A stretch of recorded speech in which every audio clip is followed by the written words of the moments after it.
Recording in progress.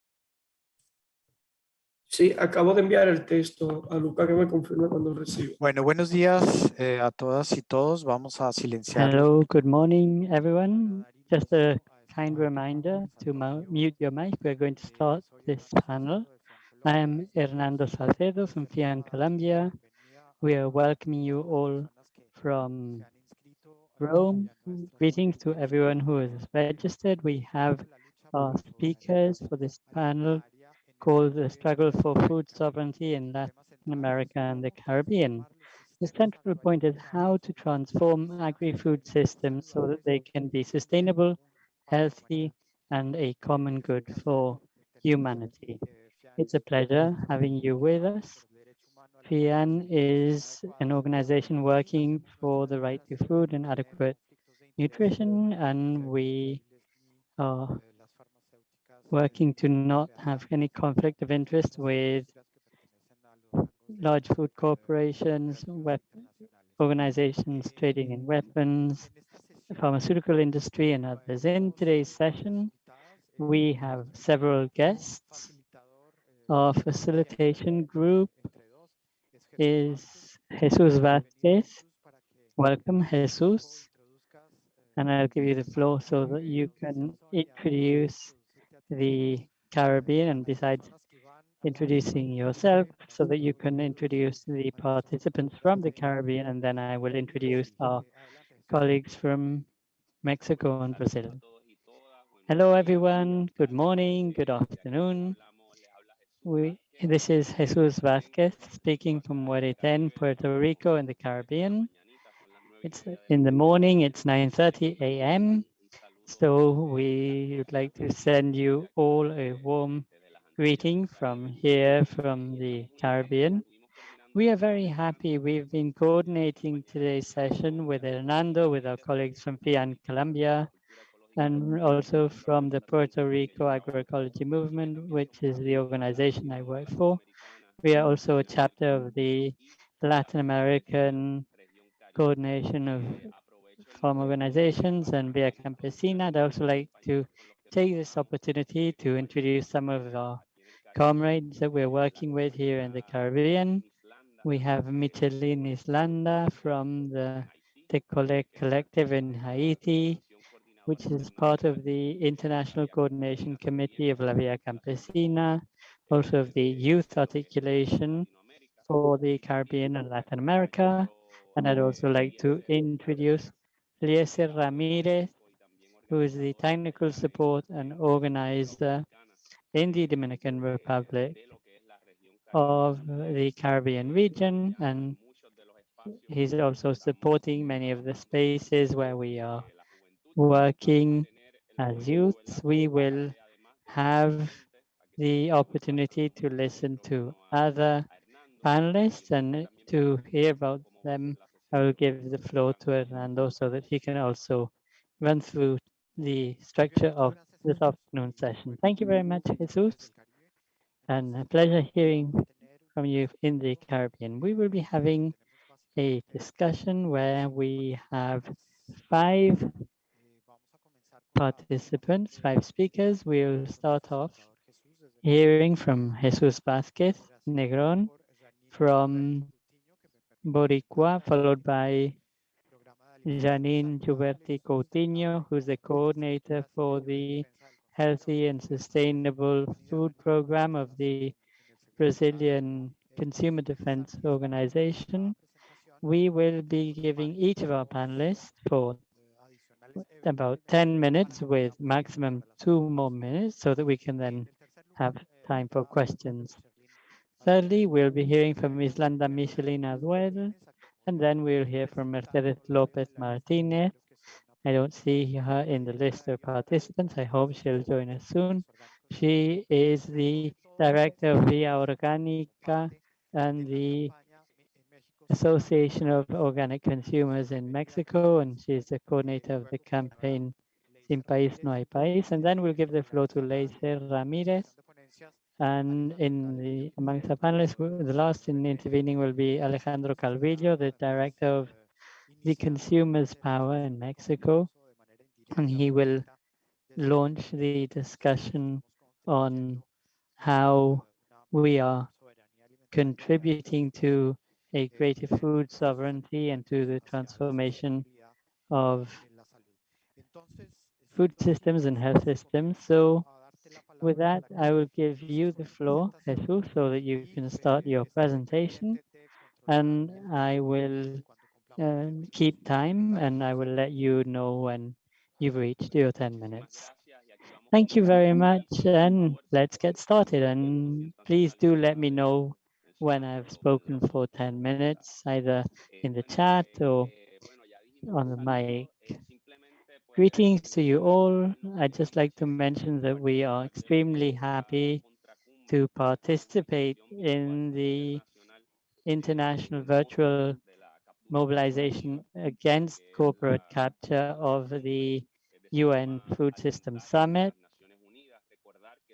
I'd like to remember that that is what brings us here today, our proposals, our solutions, and to denounce this summit. So in this regards, we will be sharing some details and information just to give you a background, and we'd also like to share our contributions. As Hernando said, we wanted to mention our solutions, the agri-food systems that are being constructed from the different territories, communities, nations, and regions, acknowledging that that is our starting point and that is what we work on. So in this regard, I wanted to share some details with you on the context here in Puerto Rico and tell you a bit about the organization Boricuá for organic farming. It's been around for 30 years. It's made up of farmers, peasants, vivados as we call them here, that is agricultural workers, agrarian organizers, those promoting agroecology and food sovereignty activists. We have members nationally spread throughout the country and the islands. We are an archipelago, and we have the islands of Vázquez and Culebra, and we have been working on an intergenerational level. We also have many different members in our organization, and we are organized at a multi-regional level through educational programs throughout Puerto Rico. And moving on to what we want to share with you today in initiatives for transformation, what we do in our organization is to transform the reality in Puerto Rico from the food systems in the country. And through this transformation, we aim to have a free, sustainable, healthy, and happy country. And we practice and promote agroecology as our main tool to reach food sovereignty and social justice. So in this regards, I also wanted to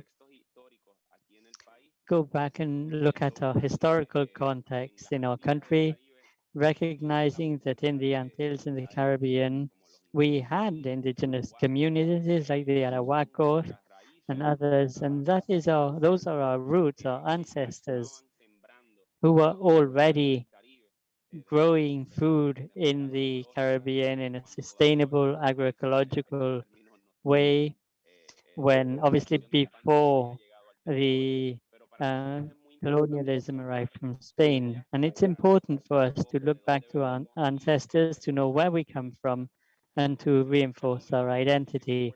In the context of the Caribbean and in Puerto Rico, we were invaded in Puerto Rico by Spain for more than 500 years of Spanish colonialism, and they not only displaced and tried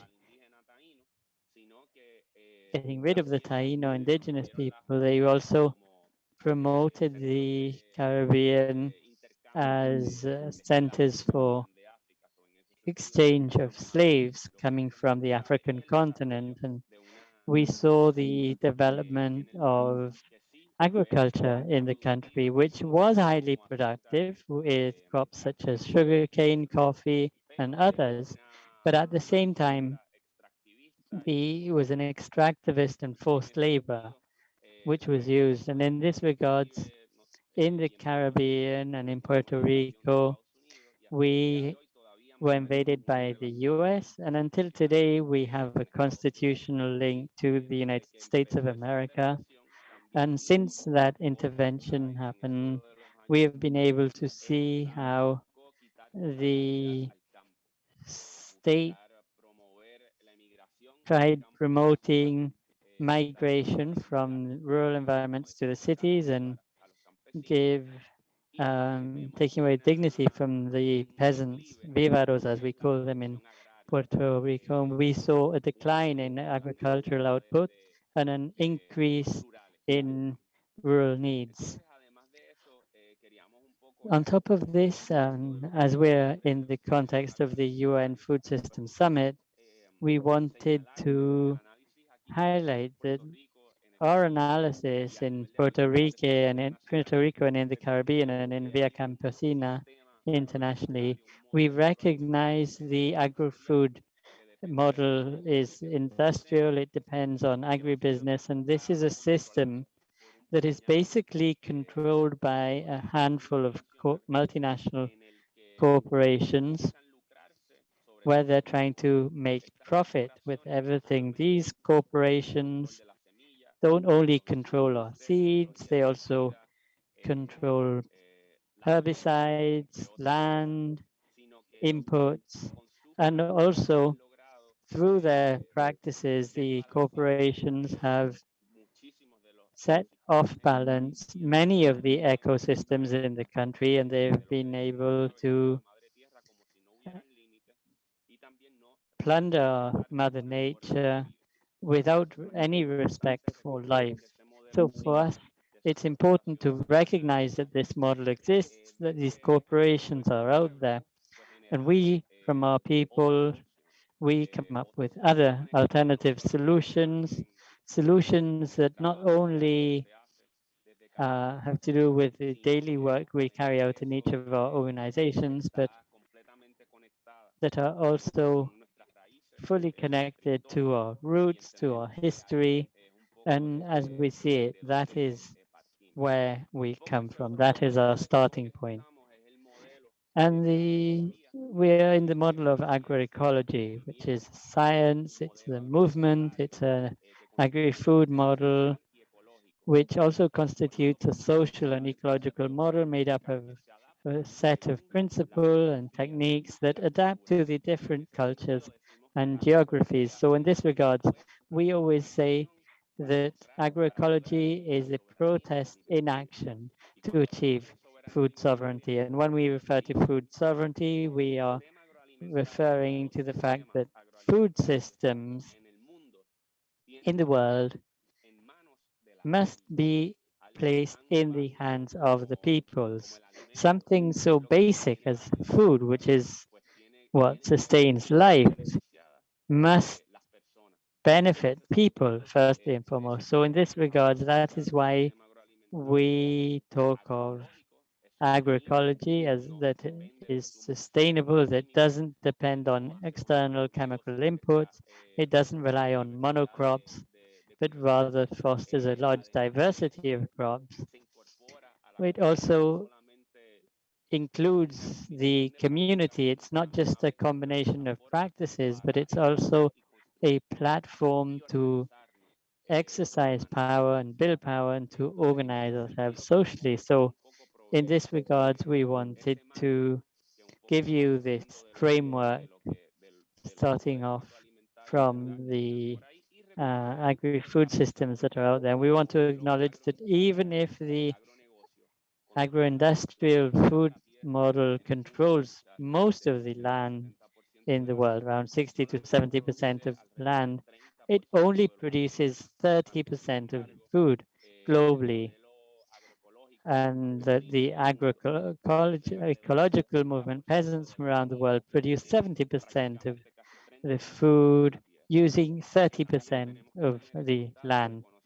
We must acknowledge and bear in mind these data, acknowledging that we have community agroecology practiced around the world, even if many of our states insist in siding up with these transnational corporations that are promoting all of this pollution and causing all of these challenges we are fighting. So moving on to a more local level, I'd like to explain how in our context, we tend to say that the general goal of our organization, we always say that Puerto Rico has sufficient powers to define its environmental and food policies.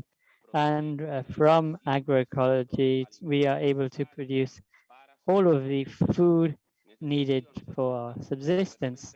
So in this regard, it is very clear for us after studying our resources, the natural resources in Puerto Rico, our population and communities, we are convinced that we have everything we need to produce 100% of the food we need to subsist. And very important and powerful data is that we have sufficient water, we have sufficient land, and we have peasant knowledge, peasant seeds, people who are extremely interested in working the land, people who are landless who don't have access to land. So in this regards, what we have been working on by mobilizing people and through direct action has been promoting public policies that can benefit those that work the land on a daily basis.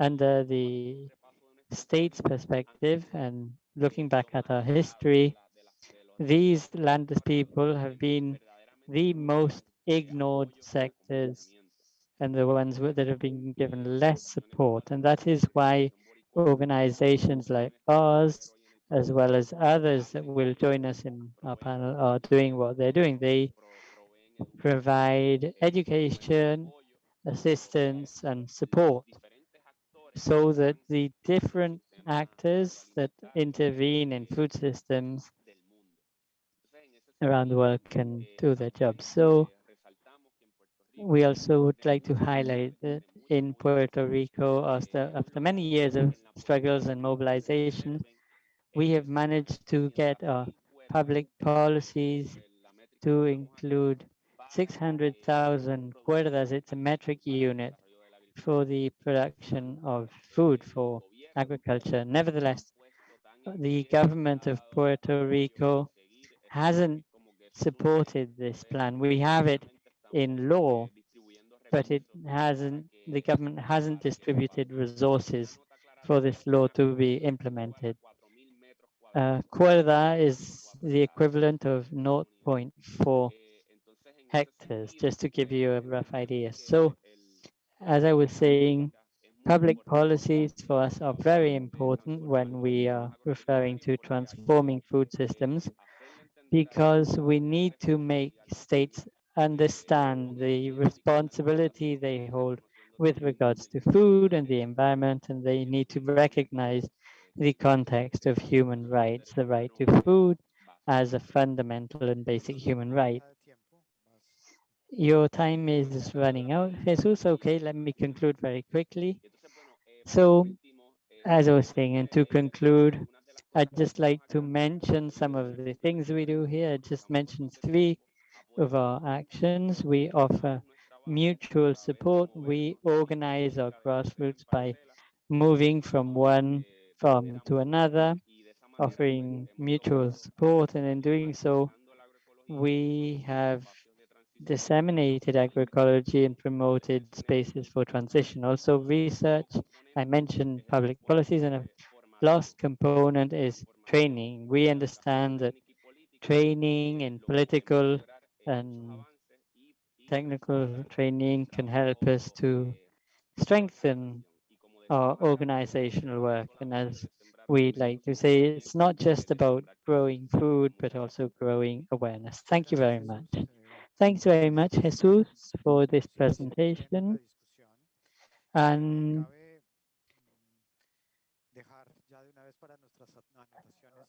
we, for the discussions later, I would like to say that our discussion on food systems has to do with food processes that need to be inclusive, or there can't be a single food system that is agro-industrial. I'd like to recall that agroecology has been recognized as an important contribution by the HLPE in the context of the Committee on World Food Security. So I'll give the floor to Janine Gioberti. Welcome, Janine. And you have 10 minutes for your speech. And I will give you a reminder when you have 1 minute left. So welcome, Janine, and please go ahead. Thank you so much, Hernando, for your invitation to speak. Thank you, Jesus, for your excellent speech. I'm going to speak a little bit with regards to the consumer's perspective and the system of food sovereignty. I am part of the Brazilian Institute for Defending Consumers. I'm speaking very much from a Brazilian perspective. So, hi, everybody. And we have a focus on sustainable and healthy food with 3 main focuses to ensure that consumers have healthy and sustainable habits, to enforce the role of the state, the importance of public policies, and we can see that it's very important for public policies to really have an impact in society. They could really ensure change and then try to have better practices for public policy. So in Brazil, we are going through a reality that is replicated around a lot of countries. There's a lot of obesity and chronic illnesses that are linked to this every year. We have almost 1 million of new cases of obesity. They start quite young, even a lot of children consume, for example, artificial juices really early in life. And think that often they really have a lot of biscuits and juice super young in life. So we're going through a situation of true inequality. It's more and more unequal every year. In Brazil, from 2014, we know that there's been an increase in food insecurity and poverty. And during the pandemic, the situation has become more and more severe. Currently in Brazil, we have seen that there has been a situation that more than 19 million Brazilians confront hunger every single day, which is a really political issue as well, because we have a political crisis, as many of you might know, a health crisis, and also the way in which food is in fact made and commercialized and consumed is very problematic because it's obviously pejoratively corporate. So we're going through a global phenomenon. We have obesity, malnutrition, hunger, and also climate change happening around the world. So we need to encourage more healthy diets, also stop the consumption of ultra-processed foods, and then also prioritize the fair, clean, and sustainable use of land, no pesticides, etc. And for this, we need to have coordinated action based in public policies that are focused on eradicating poverty and also the human rights-based approach. We are also working in a coordinated way based on research, also defense of the public policies and representation, also through legal means, education, communication, and of course, mobilization of the population. It's really about raising awareness as well, so that they can also denounce what is happening. So So I just some points here to highlight some struggles that we've been working on. We have been focusing on some food systems. First of all, I'm going to talk about labeling, fighting against pesticides, also about food sovereignty, health for populations, and the health of the planet itself. So we are struggling a lot with ultra-processed food, and we are developing a food guide, a document that will really look at the way in which food is classified. It's not prescriptive, but it will just qualify or identify the way in which these foods are produced. And especially it looks to identify ultra-processed foods.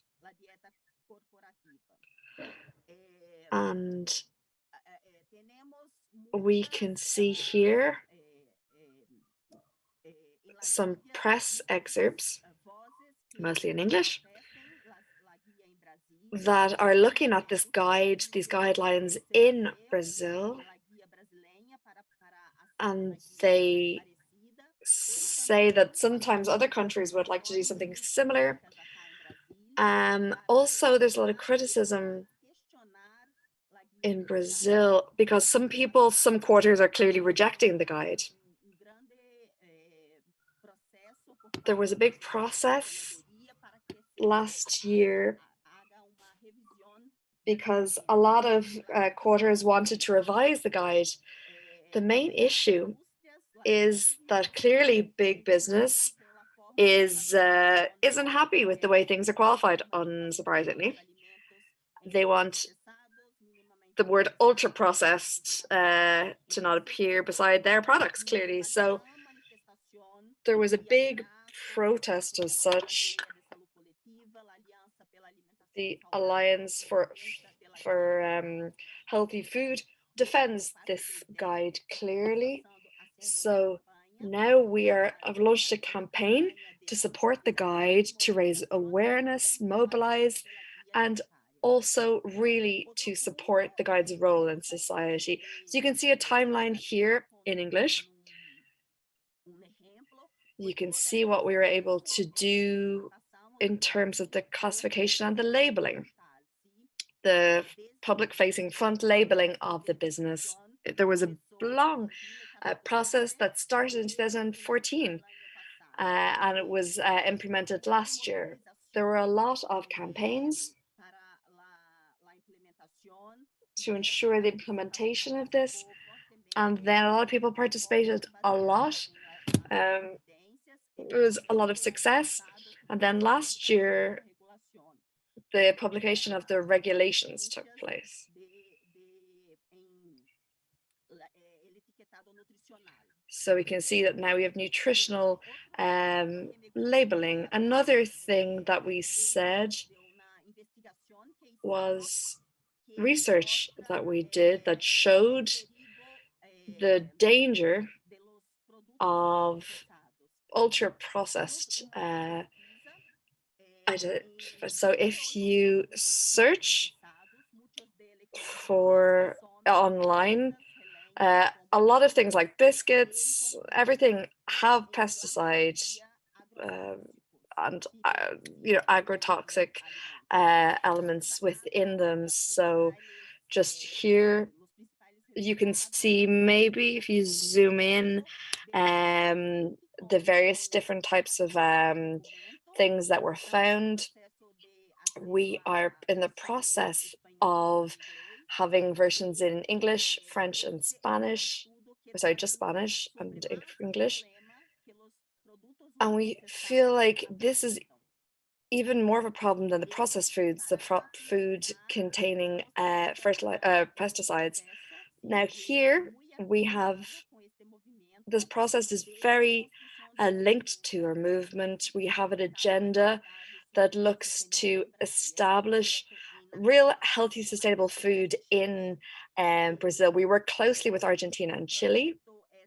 And our project is very much to establish a broad agenda in Latin America and the Caribbean and organize events to link with other countries. So we're participating in this because we do believe in a healthier diet for all, and we're working on behalf of people. Last week, you'll see a flyer for an event that we had on the 22nd, 23rd of July. And you can see the link to Kolansa below, because we are a communication online space that promotes healthy and sustainable food in Latin America and the Caribbean. So I invite you to participate. Last week, we had an event to give you an example of the kind of things that we do. And we proposed a document that would illustrate what kind of food system change we want in Latin America. So I will just take the liberty of sharing that link with you, of inviting you cordially to participate. And just to wrap up, we are also following the summit process. We're really concerned about the corporate capture, the lack of transparency in processes, the lack of a human rights-based approach. And we're very much following and documenting the processes, looking at what's happening, because it's really important to say that a lot of people who work on the agenda, they're not very clear on what's happening, and they can see how the process has been co-opted.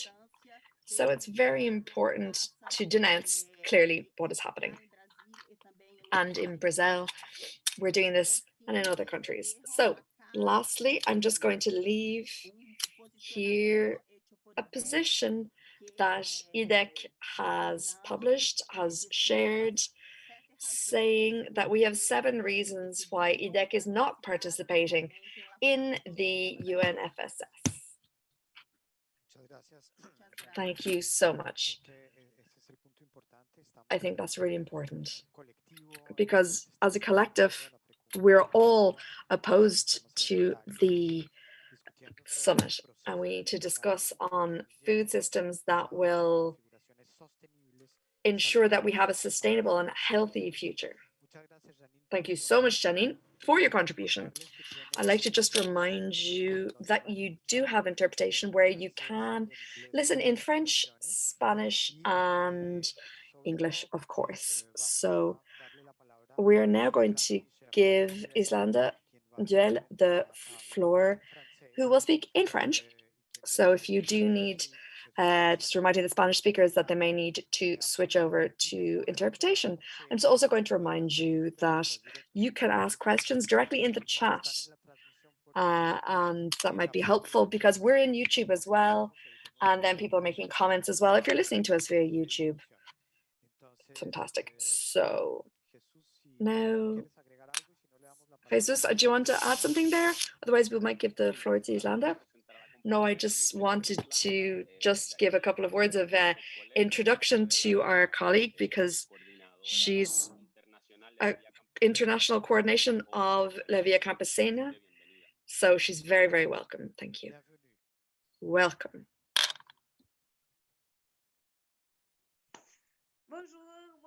Hi, everybody. Welcome to all. Thanks, Jesus. Thank you so much for your introduction. I'm just saying hi to everybody and thank you so much for the organization of this. I am from Haiti. I'm calling from Haiti. I work in an organization that is called Peasant Collective Haiti. We are a member of Via Campesina, and we are part of the Via Campesina structure in the Caribbean region. I am part of the international coordination and the youth group in La Via Campesina. So I just wanted to discuss some things with you and highlight the main points that are relevant for us all in the region. First of all, I would like to start by speaking about agroecological family farming. For us in LVC, it's clearly fundamental. It's something that we debate daily and we discuss daily. It's very important for food sovereignty.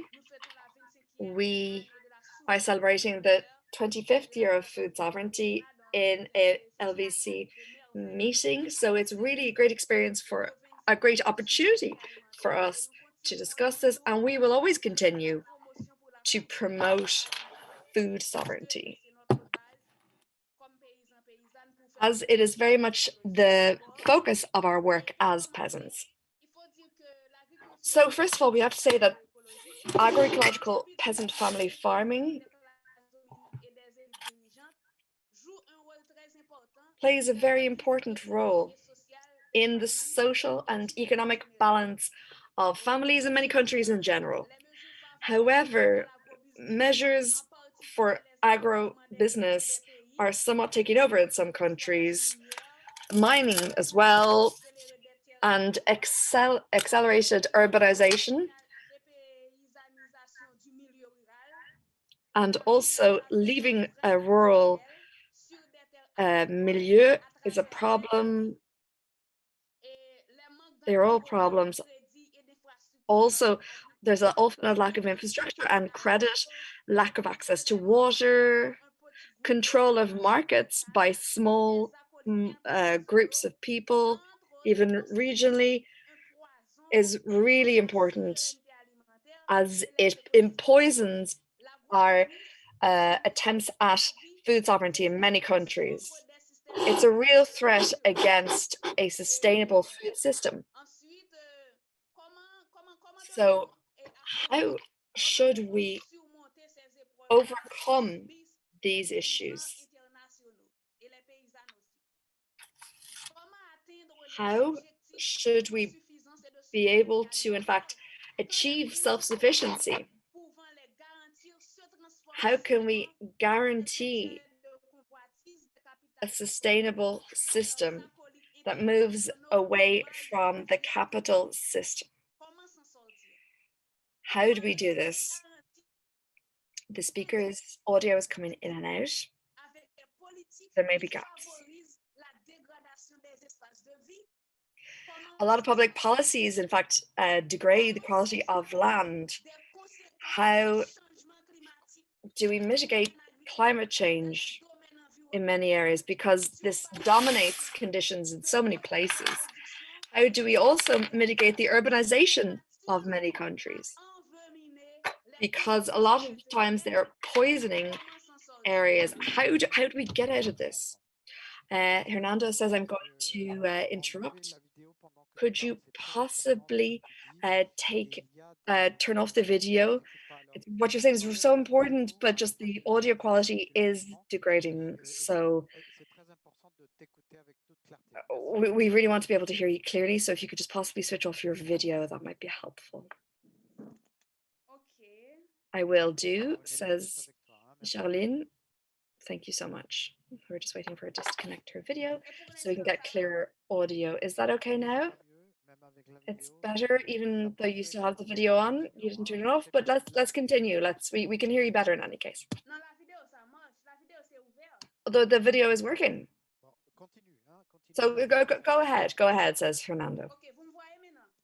You can see me now? Yes. Okay. So to continue,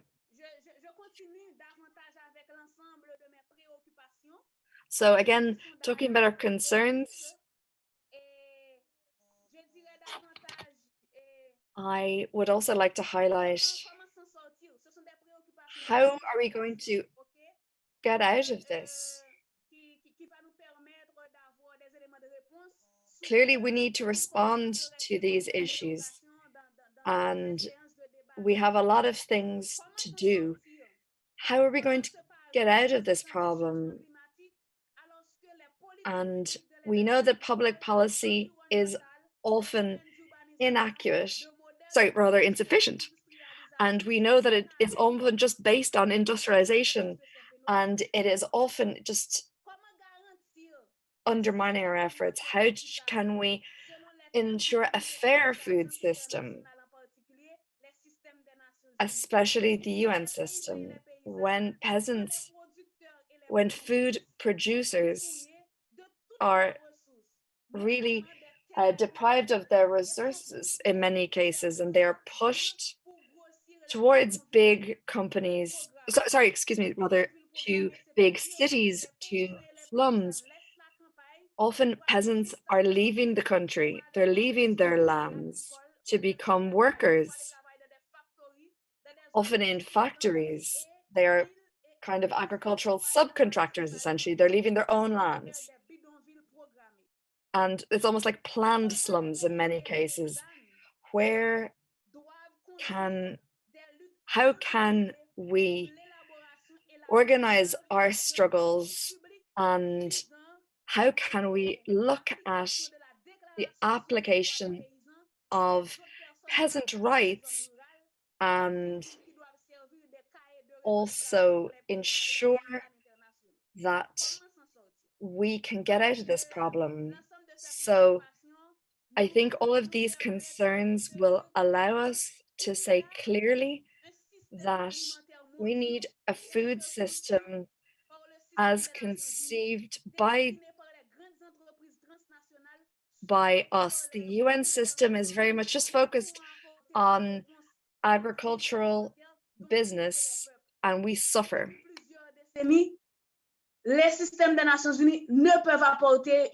For several decades now, the UN has not been able to provide a favorable response for small-scale peasants. Quite the contrary, actually. It's getting worse day by day.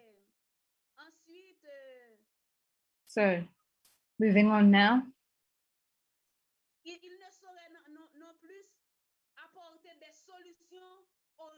They have not been able to provide any solutions to global warming and other ecological issues that the planet is facing up to. First of all, what we need to do is to divorce ourselves from arrogant and wild capitalism,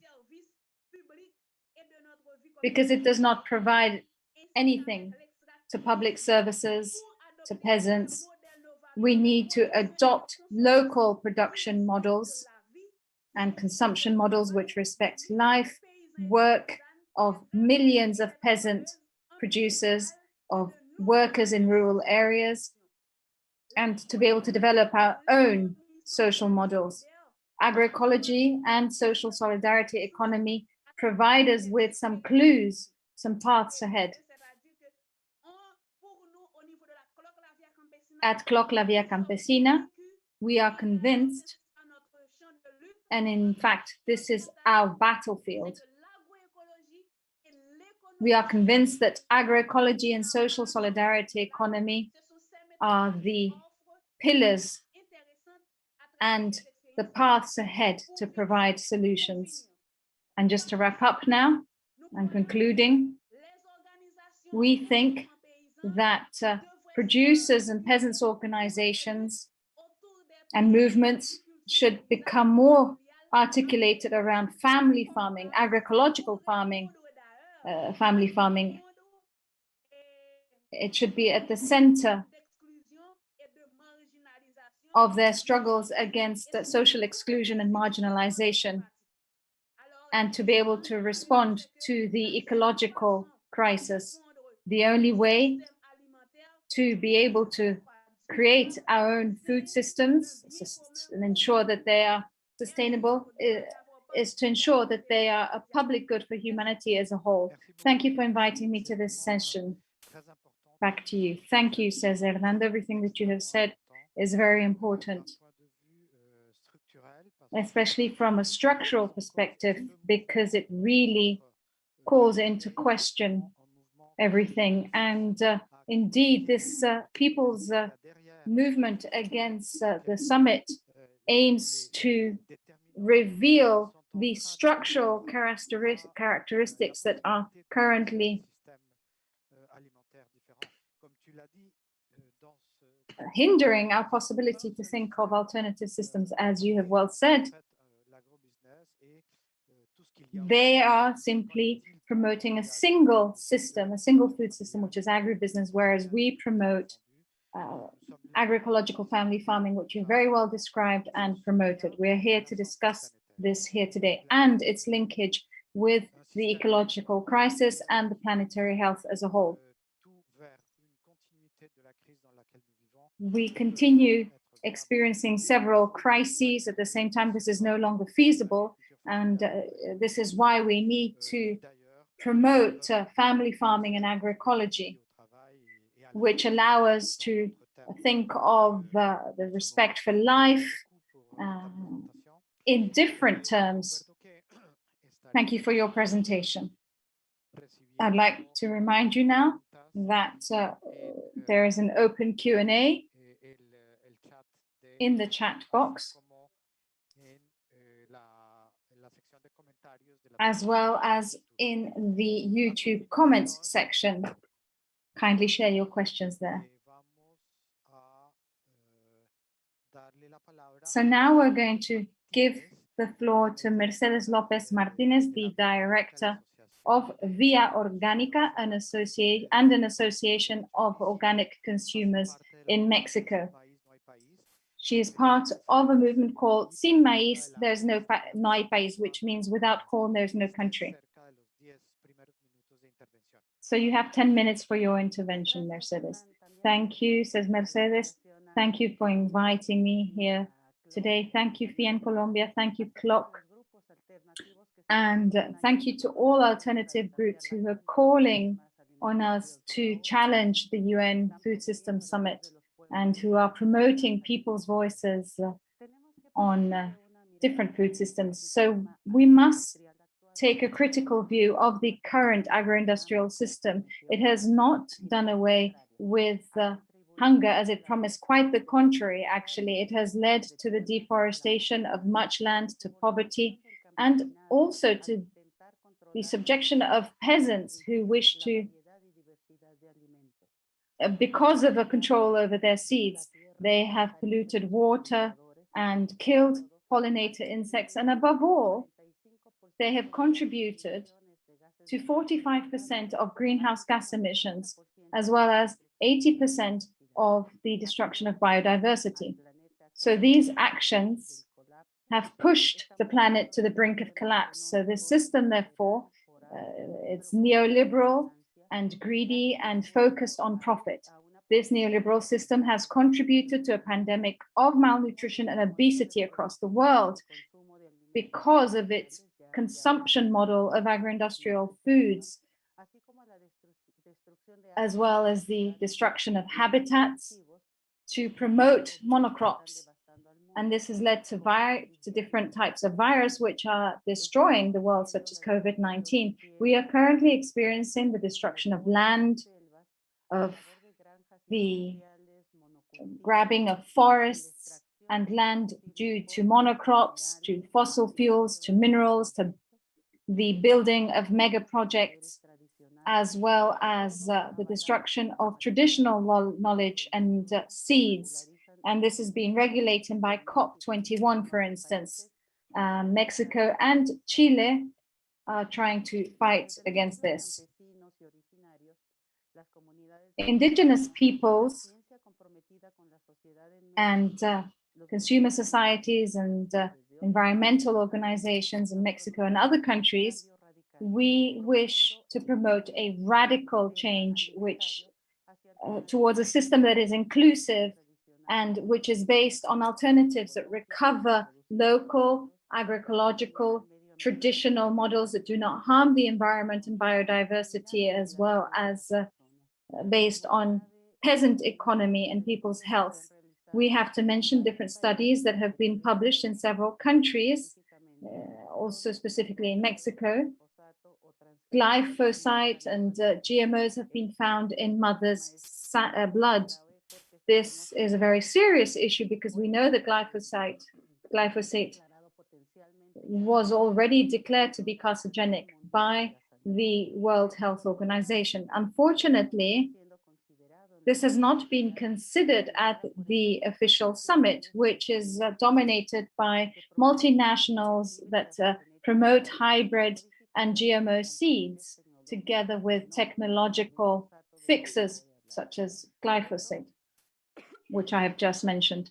For these reasons, in Mexico, several alliances and different networks have launched a civil society document against the summit.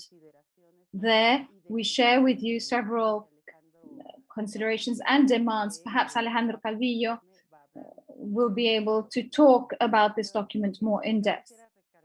What I wish to reiterate here is that in Mexico, we have stopped Monsanto, Biogen Center, and other multinationals promoting seeds and chemicals via a civil society collective demand against GMO corn. We were able to do this through a precautionary measure, which was issued by some judges about 8 years ago, in September, 8 years ago. This was done in court, and we believe that this was an essential measure.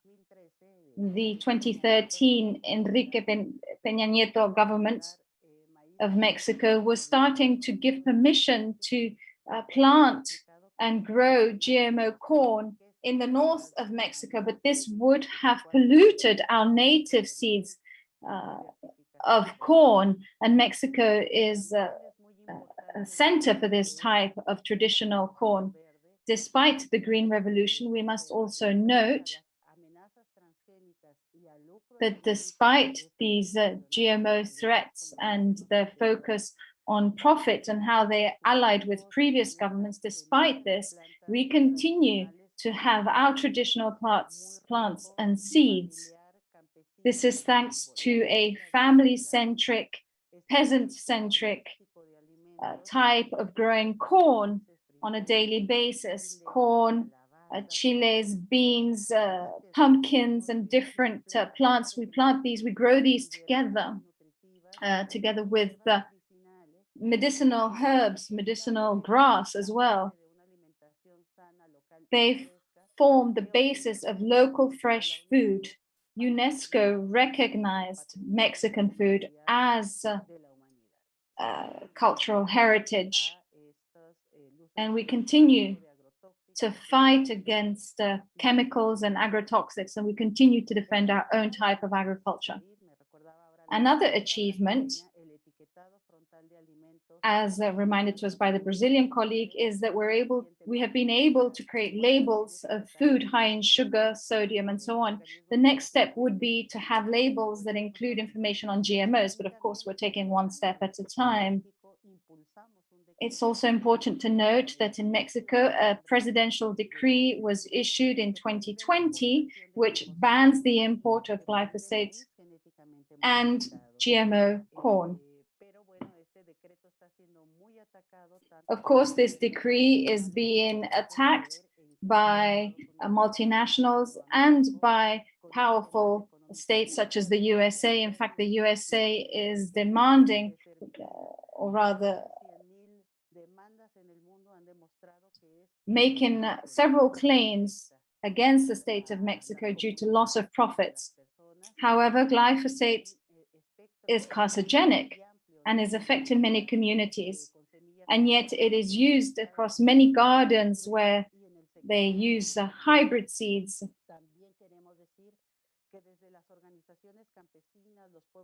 At peasant organizations and indigenous peoples networks, for instance, our network on Sin Maíz No Hay País, without corn there's no country, we continue to fight against these type of laws, which would make a sign, for instance, UPOV 91, which promotes patents over traditional seeds, and in fact they would take these away from us. So we're doing this at federal, state, and across several states of Mexico. Despite this, we acknowledge that much effort still needs to be done, especially when it comes to the Food System Summit, which is being co-opted by multinationals. We need to do a lot in public policies as well. which is why civil society organizations have called on the Mexican government to speak up at the summit in favor of agroecological projects and to continue promoting public policies to support traditional agricultural ecosystems and to avoid proposals that are plagued with conflicts of interests, such as is currently the case at the Ministry of Agriculture in Mexico. Public policies that support agroecology are necessary because we continue to import a third of corn. We need to continue working on this and to work more closely together with peasant organizations and small and medium scale producers in order to support them financially to recover their traditional methods for producing food. We know that industrial agriculture is a big problem, but we also know that it can be a solution if we're able to produce food in an organic, holistic way by capturing carbon, by enriching our soil, and by, in this way, cooling the planet. International institutions such as the FAO must take up their role to defend food sovereignty in a comprehensive manner without responding to corporate interests. They must listen to the voices of peasant communities because they feed 70% of the world's population, and unfortunately, their voices are not heard. It's really quite surprising that given the current international panorama following the COP21 in Paris, there it was said that we need to fight against industrial agriculture and promote a program called 4x1000 to recover carbon, to capture carbon and put it back into the soil. And yet it's quite surprising to see that now at this summit, the voice is being given to these multinationals who have been poisoning us. And through their actions, they have led to serious health problems across the planet. They have generated serious health problems. So let's go back to recovering a social fabric and pay those who feed us in a decent and just way. Let's promote short circuits and local foods because we are losing a large diversity of our foods. Let's promote public policies that support agroecology and ensure that consumers are made aware, well informed, to be able to decide to choose healthy agroecological foods, local, organic, and sustainable agriculture. Let's ensure that our milpa, our cornfields in Central America, continue to be as colorful and as varied as they are. We are continuing to resist. We do so to be able to survive. And we do this by self-organizing, coordinating ITER networks as we're currently doing here in order to defend our food sovereignty. Thank you very much. Thank you, Mercedes. Well, I believe it was quite fast, your speech. I hope that that the interpreters were able to follow nevertheless, because you were reading very fast and interpreters did not get the speech in advance. We thank the interpreters for their reactions to respond to these complex situations, says Hernando. Everybody has mentioned the issues around pesticides and other agrotoxics. And Janine mentioned, for instance, the presence of pesticides in ultra-processed foods. Now, you have also mentioned it when it comes to considering, for instance, GMOs and the centrality of this in your campaign, Sin maíz no hay país, without corn there is no country. So we will continue criticizing the UN Food System Summit because there is not just one single food system, and we are fighting against this narrative. We need sustainable food systems. Thank you, Mercedes. Now we give the floor to Jesús que haga su to presentación. invite the next speaker, Lisa Ramirez Pujols. Lo presente en Perhaps, Jesús, you can introduce him just over the space of 30 seconds. Thank you, and over to you. Okay, so now we'll introduce our colleague Eliezer from the Association of Young Entrepreneurs Sembrando para el Futuro, FEDECARES from the Dominican Republic. They were a chapter of the Latin American Coordination of Workers and La Via Campesina. He is also part of the Youth Articulation. And so welcome, Eliezer. Thank you so much, Jesus and Hernando. It is a great honor for me to be here with you. Thanks for inviting me to take part in this Counter Summit, where we are showcasing our realities to show that without food sovereignty, without peasants, both men and women, we have no food sovereignty and there will be no sustainable way of feeding the world.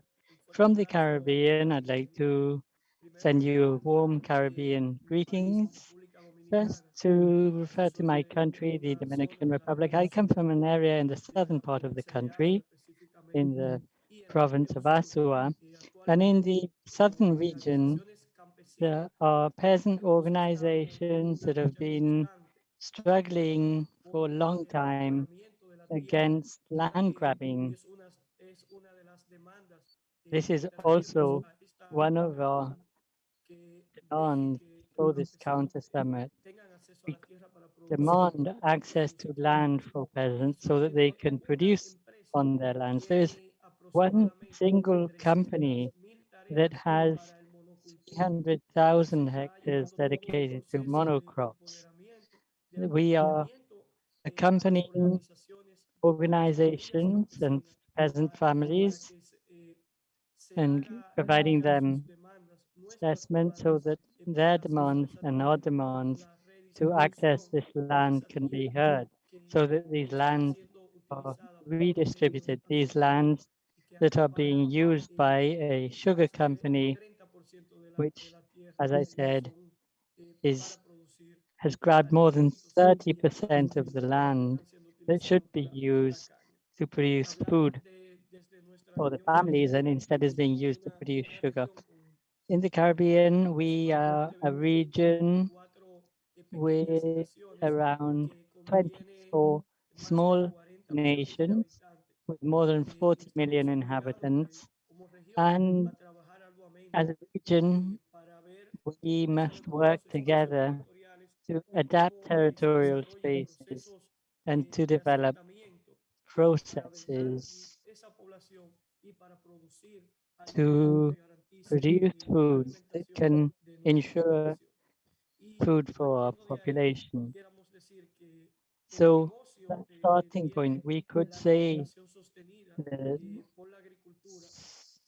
food and agriculture will have to continue growing as our population grows. Some of us are forced to migrate to the cities because we are displaced from our land. Our lands are occupied for other purposes that are not peasant food production. As a consequence of this land grabbing by large corporations, not just in the Dominican Republic, this happens in many of the countries in the region, with the exception of Cuba, which accompanies families and grants them access to land so they can produce food. At the same time, in many of our countries, there's an excessive use of water by companies working in extractivist industries, which make expansive agriculture unsustainable. Now we're referring to food sovereignty, and as you know, and as our colleague Islanda said, this is a concept that was coined by La Via Campesina. This year, we celebrated 25 years of food sovereignty, and we say that food sovereignty is one of the most discussed strategy to tackle hunger in Latin America, and one of the largest global exporter of food is the Latin American continent. There are more than 50 million people who suffer from hunger. This idea has been taken up by several countries who work for implementing the concept of food sovereignty. So food sovereignty has to do with people's access to food, and it highlights the role that states should play in developing public policies.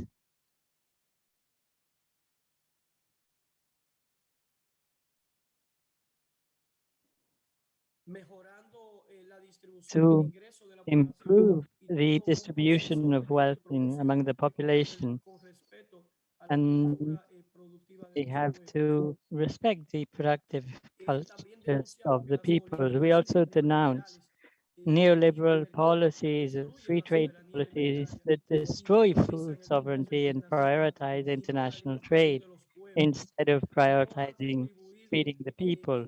These neoliberal policies have not contributed to eradicating hunger in the world.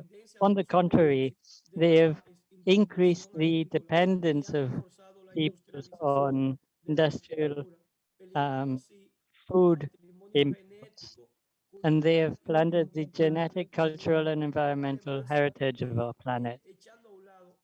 And they have totally disregarded our concept of ancestral agriculture. And we as peasants movements, and Jesús was saying this, and our comrade Islanda highlighted this too, agroecology is our flagship struggle. We promote small-scale agriculture with a variety of crops to ensure food for the families and our communities. Now, going back to our region, our land is our most precious gift, not just here, everywhere in the world, and it's essential to produce food in order to meet the needs of human beings. However, property and access to property has been historically denied to peasants in our region, in the Caribbean. There's been a high land concentration. They've prioritized land grabbing, as I mentioned before when I started off my intervention.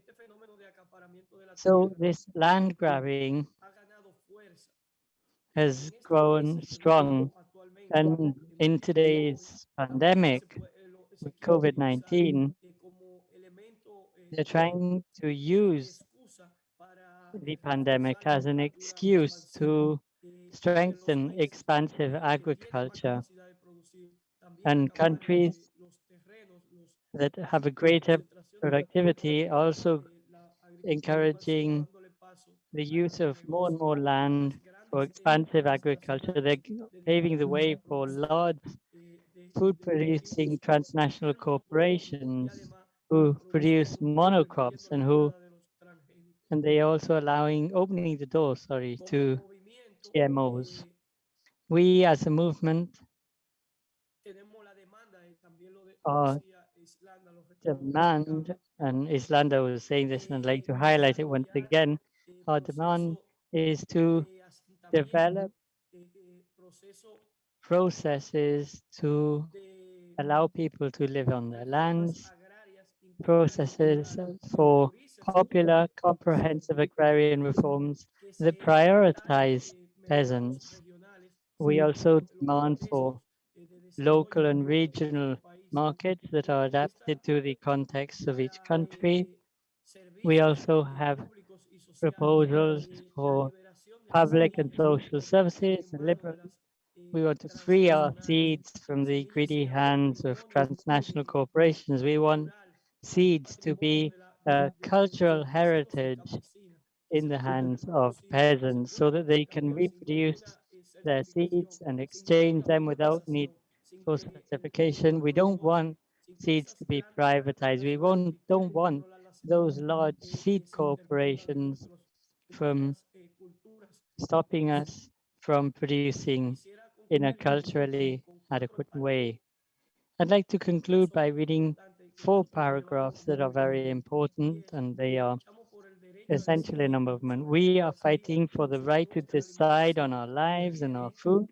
We fight for our right to work, for our future. We fight for solidarity and internationalism among people. We want to reaffirm our strong determination to transform rural environments into a space of happiness and joy. We want everyone to be able to live in dignity and to be able to produce healthy food and improve their living conditions. We will continue to grow our food and feed our people. We will continue to grow our food and pushing for comprehensive popular agrarian reform. We will continue our fight against imperialism, against agribusiness, against expensive agriculture. And we, the workers of the world, will join efforts. We will fight relentlessly against this capitalist patriarchal system that is transforming food, water, and land and are trying to privatize these resources by displacing people and violating our human rights. Thank you very much. This is all on my side. Thank you so much, Eliezer, for your intervention. So once again, we see that we must collectively denounce this pre-summit, which isn't really about food systems. It only defends one model of food system. And so we are here to defend agroecology. We also have to fight for access to land. So thank you very much, Eliezer. And I'm sure that when we have an open discussion, we will hear more of this. And so quickly now I'll give the floor to Alejandro Calviño, who is from the Consumers Organization in Mexico. And with that, it'll be our last speaker before moving on to the Q&A. I'd also like to say that in the chat, I will be posting the link to the document on agrochemicals with data about Latin America so that you can have it when we have the discussion. Welcome, Alejandro. The floor is yours. Thanks so much, Hernando. Thanks to FIAN and the organizers of this event. Well, I think what we are seeing is the urgent need and the possibility to create a movement where we can all converge, food producers and consumers. And this is because the destruction of our environment and the planetary health also means the destruction of local population. What are we producing? Who is producing it? And how is it produced? This is what determines what we eat. And what we eat is becoming the greatest health threat to humanity. Bad diets are the main cause of disease and death in many nations. And I think that is what can bring society together, producers and consumers. The pandemic of obesity, heart disease, cancer, diabetes, these families where children are malnourished and the parents are obese. This talks about this total change in our diets. There's been an huge increase in highly processed food in Latin America and Caribbean. The growth of these companies, they've targeted low and middle income countries. The increase in sales, for instance, in North America of highly processed food, the growth, annual growth is 0.2%, whereas in Latin America, the growth in our highly processed foods was 3%. We are seeing a growing consumption of sugary soft drinks. We are one of the biggest consumers of bottled water. And this goes hand in hand with a lower consumption of products that are usually produced by small-scale food producers. Mexico is the biggest consumer of junk food, of highly processed, ultra-processed food, and 50% of the consumption of beans has dropped, and this as an outcome has caused disease. But how did this happen? This capture we're seeing of the summit comes from long ago, and in our case, and I think in many cases is because of the free trade agreements. The free trade agreement between Mexico, the US, and Canada opened the doors to investments and trade, and it came with reduced support to small and medium-sized food producers. They got rid of the procurement policies from small-scale food producers that made healthy food available to communities. So they stopped prohibiting the sale of land, the import of grains, especially maize, as Mercedes was saying, with dumping prices. I mean, obviously the US has a very high production of corn or maize, and this led to a mass migration of peasants who abandoned their lands. There has been an aging of rural population. Many crop varieties have disappeared, and local markets also disappeared. But there is resistance to this, and we see this in our country and in many other countries, to revert all of these policies, to recover local markets, to strengthen small-scale food production and the diversity of crops, and to recover our gastronomy. All of our traditional gastronomy that for centuries have marked our diets and our health come from foods produced from small and medium-sized food producers. Large food producers using agrochemicals, they are producing ingredients for highly processed food. We can't even call them food. They're edible, yes, you can eat them, but they don't feed you. So if we want to link consumers, health, and food producers, we have to highlight this. We have to raise awareness so that people can go back to the traditional diets. Right now in Mexico, we have a government that on the one hand has a group of highly committed civil workers who are working to integrate agroecology and working for healthy and nutritious diets. And there's the Secretary for Agriculture, for instance, who has strong ties with Monsanto at the same time. So as Mercedes was saying, we are building this broad link between small-scale food producer organization, peasant organizations, environmentalist organization, nutrition organizations, and consumer organizations. We are all working together to strengthen these alternatives. And I think an important thing here is to point out the conflict of interest that exists both in this summit and in many public policies implemented by our governments, agricultural policies, public policies, health policies, consumption policies. So this event we're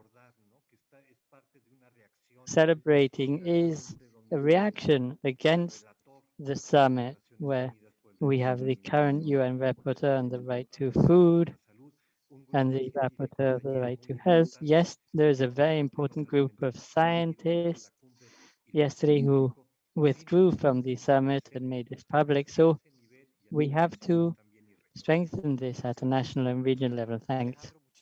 Thanks, Alejandro. I think we've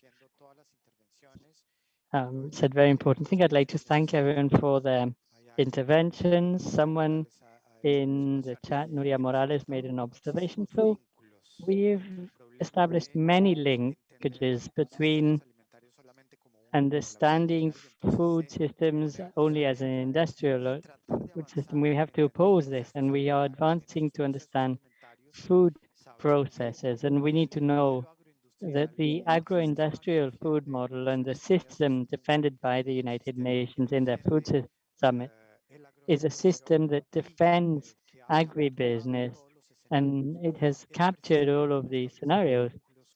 And this is the one that is linked to agrochemicals. It's linked to the pandemic that we are experiencing. As someone said in the chat, the people who are dying the most, the greatest mortality and morbidity is in relation to malnourishment. So malnourishment is the risk factor to contract and die from COVID.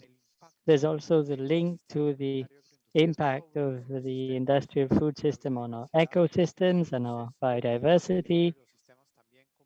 So the unbalance of our ecosystem are also giving rise to new disease. It's a huge scenarios, but these structural links are all coming up, and that is why we are opposing this pre-summit and the UN Food System Summit. So I'll give the floor to Jesús, and I'm sure we have many ideas to wrap up this session. We'll see if there are any questions, and if not, we'll move to the conclusions. Jesús, the floor is yours. Thank you very much. Just real quickly, I'd just like to thank everybody, speakers, Mercedes, Redin, Alessandro, everybody who also is following us through the live YouTube channel and here in Zoom. So also like to acknowledge the fact that this work is ongoing. Please stay connected with us through FIAN, through organizations that have participated here, through CLOC and the Via Campesina as well, maybe, and also just to acknowledge the work of the CSM that does so much for civil society and indigenous peoples within the UN system. And I'm in the youth group. I know that there's a lot of work being done, and it's been a lot of work to work on this as well.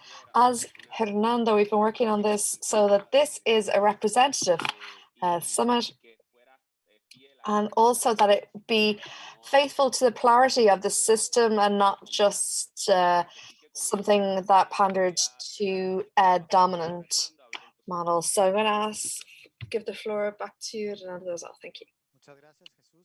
Queremos Thanks very agradecer. much, Jesus. We'd also like to thank the CSM for the channel, for the support, for being here, the interpreters as well that have made it possible to transmit in French and English.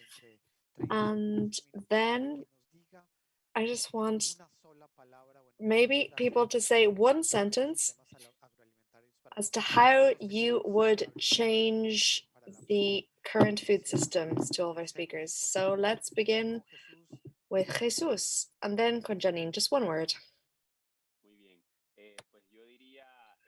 I would say solidarity, internationalism, and mutual support. Maybe 3 words. Great. Janine, what do you think? Thanks for everything. I would say we have to continue to work together. Together would be my word.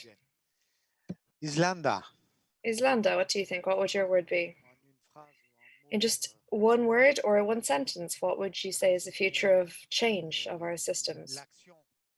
Could you sum up rather, what you think we should be doing in the future?